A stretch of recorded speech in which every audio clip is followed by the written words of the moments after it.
আসসালামু আলাইকুম। আমরা আজকের এই ভিডিও থেকে শিখব এবিসি এই যে লেটার ডিজাইনটা এটা আমরা কিভাবে তৈরি করলাম এবং এই লেটারগুলিকে কিভাবে বাঁকা করে সুন্দর করে এভাবে সাজিয়েছি। সম্পূর্ণ বিষয়টা আজকের এই ভিডিও থেকে জানতে পারবেন এবং আজকের এই ভিডিওটা জানতে পারলে এই ক্যাটাগরির আপনি হিউজ পরিমাণ ডিজাইন তৈরি করতে পারবেন, যেগুলির মাধ্যমে আপনি ফ্রিল্যান্সিং থেকে সহজে কিন্তু টাকা ইনকাম করতে পারবেন। এবং এখানে আমরা যে লুকটা দিয়েছি এখানে হচ্ছে এ বি সি দিয়েছি এবং এই দুইটা লেটারকে আমরা একটু বাঁকা করেছি এবং এখানে যে সার্কেল যে আমাদের শেপটা রয়েছে এই ডিজাইনের মেইন সৌন্দর্যটাই কিন্তু এটা। তো আপনাদেরকে অবশ্যই এই কাজটা ভালোভাবে শিখতে হবে। তো চলুন কাজটি শুরু করে দিচ্ছি।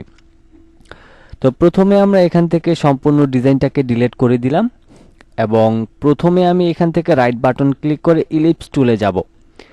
এরপর মাউসের লেফট বাটনটা ক্লিক করে আমি ঠিক এইরকম একটা ডিম আকৃতির শেপ তৈরি করব। তো ডিম আকৃতির শেপটা তৈরি করার পর এরপর হচ্ছে এইটাকে আমাদের একটা কপি করতে হবে। তো কপি করার জন্য আপনি এডিট অপশনে যাবেন, এডিট থেকে প্রথমে কপি অপশনে ক্লিক করবেন, তারপর আবার এডিট অপশন থেকে আপনি পেস্ট ইন প্লেস অথবা পেস্ট ইন ফন্ট করবেন। ওকে করার পর এখন উপরের কালারটাকে আমরা একটু পরিবর্তন করে দিই এবং করে দেওয়ার পর আমরা অল্টার এবং শিফটটাকে ধরে আমরা এই শেপটাকে একটু ছোট করব। ছোট করার পর এখন এই শেপটাকে আমরা একটু এই পাশটাতে চাপায় দিচ্ছি। আমি এতটুকু চাপায় দিলাম। এরপর আমি এইখানটা হালকা একটু বাড়িয়ে দিলাম এবং এখান থেকে এই অংশটাকে হালকা একটু বাড়িয়ে দিব। তারপর এখান থেকে আমি এটাকে হালকা একটু চাপায় দিচ্ছি। তো এখান থেকে হচ্ছে আমাদেরকে অবশ্যই সতর্কভাবে এই কাজটা করতে হবে। আমি এটাকে আরেকটু হালকা বড় করে নিচ্ছি আমাদের কাজের সুবিধার্থে এবং আমাদের এই শেপটাকে প্রপারলি করার জন্য। ওকে তো এতটুকু মোটামুটি হলে আমাদের চলবে। এবার হচ্ছে আমরা এখান থেকে এই যে রেড কালারের যে শেপটা রয়েছে এটাকে চাইলে আমরা আরও একটা কপি করতে পারি। যেহেতু এখানে আমাদের দুইটা শেপ ছিল সেক্ষেত্রে একটা হচ্ছে আমাদের মোটা শেপ এবং একটা হচ্ছে চিকন শেপ। তো অবশ্যই আমাদেরকে এই কাজটা করে নিতে হবে। তো আমরা এখানে আরেকটা কাজ করলে পারি, এখানটা আরেকটু বাড়াই দিব। এটার জন্য আমি একটু জুম করে আরেকটু হালকা ছোট করে নিই। আমি প্রয়োজনে আরেকটু জুম করে নিচ্ছি, জুম করলে আমাদের কাজ করতে সুবিধা হবে। ওকে আমি এতটুকুই রাখছি। এবার এখান থেকে সম্পূর্ণটাকে সিলেক্ট করে আমি যাব হচ্ছে শেপ বিল্ডার টুলে এবং কিবোর্ড থেকে অল্টার ধরে মাউসের লেফট বাটনটা ক্লিক করে মাইনাস করে নিলাম। তো এখানে হচ্ছে একটা বিষয় দেখেন, এই যে এখান থেকে যে এখানের যে অংশটা কাটা এইটা আপনি একটু বেশি রাখবেন। যেমন ধরেন এখান থেকে এই পর্যন্ত রাখলে মেবি ভালো হয়। তো এই জন্য আমি কন্ট্রোল জেড দিয়ে নিচ্ছি। তো আমি এখন হচ্ছে যেতটুকু আছে আমি কন্ট্রোল জেড দিয়ে নেওয়ার পর এতটুকু মেবি ঠিক আছে, আমি এতটুকুই কাটবো। তো আমি শেপ বিল্ডার টুলের মাধ্যমে অল্টার ধরে মাউসের লেফট বাটনটা ক্লিক করলাম। একদম সেম টু সেম এরকম একটা শেপ নিয়ে নেবেন। এরপর হচ্ছে আপনি এখানে যে শেপটা রয়েছে এটাকে হচ্ছে আপনি অল্টার এবং শিফটটাকে ধরে আপনি এখানে একটা শেপ নেবেন। তারপর অল্টার ধরে আপনি এই অংশটাকে চাপিয়ে দিবেন। একদম ভালোভাবে কিন্তু আপনাকে এই শেপটা নিতে হবে। আর আরেকটা কাজ করতে পারেন, সেটা হচ্ছে আপনি এটাকে ডিলিট করে দিয়ে এইটাকে একটা কপি করে এখানটায় একটু বড় করে নিতে পারেন এবং চাইলে আপনি কালারটা পরিবর্তন করে নিতে পারেন কাজের বোঝার সুবিধার্থে। তো এখন হচ্ছে আমরা এই যে সাদা কালারটা আছে এইটাকে আমরা ছোট একটা অংশ হিসেবে রাখবো। তা আমি এখানটায় চাপাই দিলাম। তারপর ধরেন রেড কালারটাকে একটু চাপাই দিলাম এখান থেকে এবং উপর থেকে চাপাই দিলাম এবং এই পাশটাও একটু চাপাই নিই। তারপর এই পাশটাও একটু চাপাই নিই। ওকে তারপর হচ্ছে আমি এখান থেকে রেডের এই অংশটাকে হালকা একটু বড় করে নিই এই পাশটা। তারপর এখানটা একটু টেনে দিয়ে এই পাশটাকে হালকা একটু ছোট করে নিব। ওকে তো এখন এই যে আমাদের সাদা যে অংশটা আছে এটা কিন্তু তৈরি হয়ে গিয়েছে। এবার এখান থেকে আরেকটা কাজ করতে পারি, সেটা হচ্ছে এই যে সাদা অংশটা আছে এটাকে সিলেক্ট করে আরেকটু ভিতরের অংশে নিয়ে যাব। তাহলে যেটা হবে আমাদের এই সাদা অংশটা একদম চিকন টাইপের হবে। আর এখান থেকে হচ্ছে আমি এই রেডটাকে আরেকটু ভিতরের দিকে নিয়ে আসি, তাইলে আমাদের সাদা অংশটা কিছুটা ছোট হবে। ওকে, এবার আমরা সম্পূর্ণটাকে সিলেক্ট করে আমি শেপ বিল্ডার টুলে যাব এবং এখান থেকে হোয়াইট কালারটাকে সিলেক্ট করে নর্মালি এই হোয়াইট কালারের উপর একটা ক্লিক করব। তারপর হচ্ছে আমি এখানে রেড কালারটা সিলেক্ট করে এখান থেকে আমি এই যে রেডের যে অংশটা রয়েছে এটাকে আমি এইভাবে করে সিলেক্ট করে নিব, তাইলেই হয়ে যাবে। এবার এখান থেকে দুইটাকে সিলেক্ট করে এটাকে একটু সরায় নিব এবং এইদিকে যে বাড়তি অংশগুলি থাকবে এগুলিকে আপনি ডিলিট করে দিবেন নর্মালি।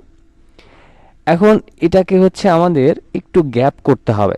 গ্যাপ বলতে হচ্ছে মাঝখান দিয়ে হালকা একটু গ্যাপ থাকে, সেটা আমরা তৈরি করবো। এর জন্য আমি প্রথমে এই অংশটুকুকে গ্যাপ করলাম, তারপর ধরেন এই অংশটুকুকে একটু টেনে গ্যাপ করলাম এবং এখানটা টেনে একটু গ্যাপ করলাম, তারপর এখানটা একটু বাড়াই দিলাম আমি। এখন এখানে প্রত্যেকটা অংশ কিন্তু প্রপারলি গ্যাপটা সমান রাখতে হবে। কোনো একটা অংশ যদি কম বেশি হয়ে যায় সেক্ষেত্রে আমাদের ডিজাইনটা ভালো লাগবে না। তো এখন আমি এই উপরের অংশটাকে আরেকটু গ্যাপ করে দিব। এটার জন্য আমি ধরেন এখান থেকে একটু বাড়াই দিলাম, তারপর এখান থেকে হালকা একটু বাড়াই দিলাম। ওকে, এখন মনে হচ্ছে আমার সব কিছু পারফেক্ট আছে। এবার আমি এখান থেকে এই রেড কালারটাকেও আমি হোয়াইট কালার করে দিব। এখন এই শেপটাই কিন্তু আমাদের মেইন শেপ ছিল। এটা আমরা তৈরি করতে পারলে আমরা ইজিতে বাকি কাজটা করে নিতে পারবো। এবার আমরা এই ডিজাইনটাকে সিলেক্ট করে রাইট বাটন ক্লিক করে গ্রুপ করব এবং এটাকে হচ্ছে এখন রাইট বাটন ক্লিক করে আমরা এখান থেকে ট্রান্সফর্ম অপশনে যাব। ট্রান্সফর্ম থেকে একদম এখানে শেয়ার অপশন আছে, এই শেয়ার অপশনে ক্লিক করব এবং এখানে যে শেয়ার অ্যাঙ্গেলটা রয়েছে এখানে হচ্ছে আমরা 25 রাখবো এবং এখানে হচ্ছে আমরা 20 রাখবো। ঠিক আছে, ঠিক এইরকম একটা শেপ নিয়ে আপনি এখান থেকে নর্মালি ওকে করে দিবেন। ওকে, এখন আমাদের মেইন শেপ তৈরি করা শেষ। এবার হচ্ছে আমরা এখান থেকে টাইপ টুলে যাব এবং আমি এখান থেকে বড় হাতের ABC লিখে নিব। আপনি যে কোনো ওয়ার্ড যে কোনো কিছু দিয়ে আপনি শেপটা তৈরি করতে পারেন, বাট আমি এখান থেকে ABC দিয়ে তৈরি করছি।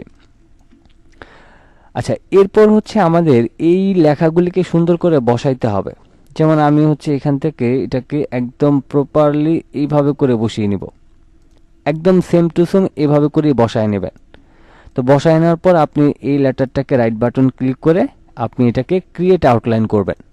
ক্রিয়েট আউটলাইন করার পর আপনি রাইট বাটন ক্লিক করে আনগ্রুপ করবেন অ্যান্ড দেন এখান থেকে এটাকে সিলেক্ট করে আপনি যাবেন শেপ বিল্ডার টুলে এবং জুম করে আপনি এই অংশটাকে কিবোর্ড থেকে অল্টার ধরে মাউসের লেফট বাটনটা ক্লিক করলে এটা মাইনাস হয়ে যাবে। এবার আপনাকে কি করতে হবে, এখান থেকে এটার সাথে এগুলিকে জয়েন করে দিতে হবে। খুবই সিম্পল, আপনি এইভাবে করে জয়েন করে দিবেন, তাইলে আপনার কাজটা হয়ে যাবে। এরপর আমি এখান থেকে এটার সাথে এটা জয়েন করে দিলাম। তারপর এখানে একটু ঝামেলা রয়েছে, দেখেন এই অংশটা কিন্তু আমাদের ঠিকঠাক মিলে নাই, এই কর্নার পর্যন্ত কিন্তু আসার কথা ছিল। তা আমি Ctrl Z দিয়ে নিচ্ছি। আমাদের যদি ভুল হয় কোথাও আমাদের সেটাকে মিলাই নিতে কোনো সমস্যা নেই, জাস্ট আমরা মিলাই নেব। আমি আরও কিছু Ctrl Z দিয়ে নিচ্ছি। ওকে, এইবার হচ্ছে আমরা এখান থেকে এই শেপটাকে সিলেক্ট করে অথবা আমরা এই যে তিনটা লেটার রয়েছে তিনটা লেটারকেই সিলেক্ট করে আমি সুন্দর করে একটু জুম করে এই কর্নারের সাথে এটাকে অ্যাডজাস্ট করব। তো আমি শিফটটাকে ধরে সুন্দর করে এখানটায় অ্যাডজাস্ট করে দিচ্ছি। আমি প্রয়োজনে আরও জুম করে নিচ্ছি একদম প্রপারলি মেলানোর জন্য।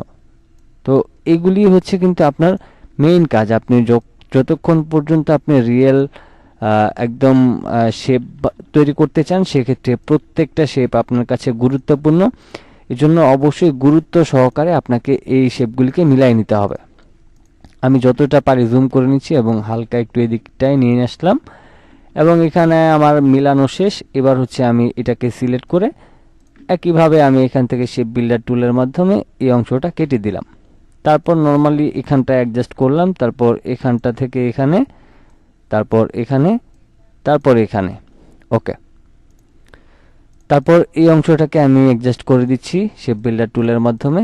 ওকে, এখন এখানে হচ্ছে আমাদের এই যে বি এবং সি এটাও কিন্তু আমরা অ্যাঙ্গেল করেছিলাম, তাই না?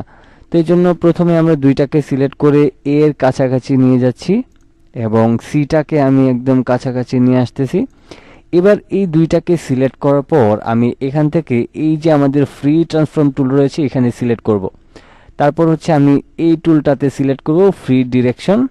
তারপর মাউসের লেফট বাটনটা নর্মালি ক্লিক করে এটাকে সুন্দর করে বাঁকা করে এখানে বসাই দিলাম এবং সিটাকে সুন্দর করে আমি এটার সোজাসুজি রাখলাম এবং এই কর্নারটা ধরে আমি সুন্দর করে এটাকে এইখানে নিয়ে রাখলাম।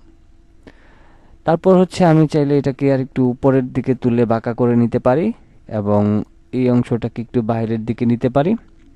উপরেরটা মেবি ঠিক আছে, আমি এটাকে চাইলে আর একটু নিচের দিকে নামায় নিতে পারি।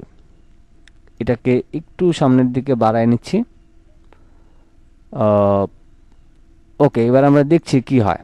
ওকে, তো ফাইনালি কিন্তু আমাদের সব কিছু এখন ঠিকঠাক হয়ে গেল এবং আমরা প্রপারলি এই ডিজাইনটাকে তৈরি করে ফেললাম। তো এইখানে একটা জিনিস খেয়াল করেন, আমাদের এই যে বি এবং সি এই দুইটাকে কিন্তু আমরা অ্যাঙ্গেল করেছি এবং এটা কিন্তু আমাদের একদম স্ট্রেট রয়েছে। তো এই যে এটা যে স্ট্রেট রয়েছে এই দুইটাকে বাঁকা করে দেওয়ার কারণে এটা কিন্তু বোঝা যাচ্ছে না। আর এই ডিজাইনের মেইন সৌন্দর্য যেটা বলেছিলাম, এই যে আমাদের সার্কেলটা রয়েছে এই সার্কেলটাই আমাদের মেইন ডিজাইনের সৌন্দর্য। তো প্রথমে হচ্ছে আমরা যে বিষয়টা বুঝলাম যে আমাদের এই ডিজাইনের মেইন কাজটা হচ্ছে এটা, আপনি যদি এইটা ক্লিয়ার ভাবে করতে পারেন তাহলে আপনার এটা বসানো কোনো ব্যাপারই না। তো যেটা আমরা ইজিতেই শিখে গেলাম এবং আপনাকে আবারও বলছি, আপনি যদি এই শেপটাকে প্রপারলি তৈরি করতে পারেন, একটু সময় লাগবে আপনাদের, পারবেন, একটু সময় লাগুক, আপনারা পারবেন, অবশ্যই পারবেন। এবং এই ধরনের এই যে সার্কেল যে ডিজাইনগুলি রয়েছে এগুলি আপনি খুবই সুন্দরভাবে তৈরি করতে পারবেন। এবং এখান থেকে যদি এখন আপনি চান যে এই অংশটাকে আপনি আলাদা কালার দিতে এবং এখানটায় আপনি আলাদা একটা কালার দিতে, সেই ক্ষেত্রেও আপনি দুই কালারের ডিজাইনটাকেও তৈরি করতে পারবেন। আবার যদি আপনি চান যে না এটা এক কালার থাকবে, এক কালার, আপনি যদি চান যে যে কোনো এক কালার দিতে, সেক্ষেত্রেও কিন্তু আপনি করতে পারবেন, কোনো সমস্যা নেই। ঠিক আছে, তো এইভাবে করে হচ্ছে আপনি এই যে ডিজাইনগুলি আছে, এই যে সার্কেল আছে, এই সার্কেলের মাধ্যমে আপনি বিভিন্ন আইডিয়ার বিভিন্ন ক্যাটাগরির আপনি ডিজাইন তৈরি করতে পারবেন। যেমন লেটার দিয়ে করতে পারবেন, তারপরে মাঝখানে ধরেন কোনো একটা সিম্বল দিয়ে আপনি সুন্দর করে এরকম একটা সার্কেল তৈরি করেও কিন্তু ডিজাইনটা তৈরি করতে পারেন। তো আজকের মতো ভিডিওটি এই পর্যন্তই ছিল। যারা আমার নতুন চ্যানেলে এসেছেন অবশ্যই চ্যানেলটিকে সাবস্ক্রাইব করে রাখবেন, আর যারা আগে থেকে সাবস্ক্রাইব করেছেন তাদেরকে বলবো আমার দ্বিতীয় চ্যানেলটিকে সাবস্ক্রাইব করে রাখতে। আমার দ্বিতীয় চ্যানেলটি এই ভিডিও ডেসক্রিপশন বক্সে লিঙ্ক দেওয়া আছে, অবশ্যই তারা ওই চ্যানেলটাকে সাবস্ক্রাইব করে রাখবেন যদি ফটোশপ শিখতে চান। সবাই ভালো থাকবেন, সুস্থ থাকবেন, আল্লাহ হাফেজ।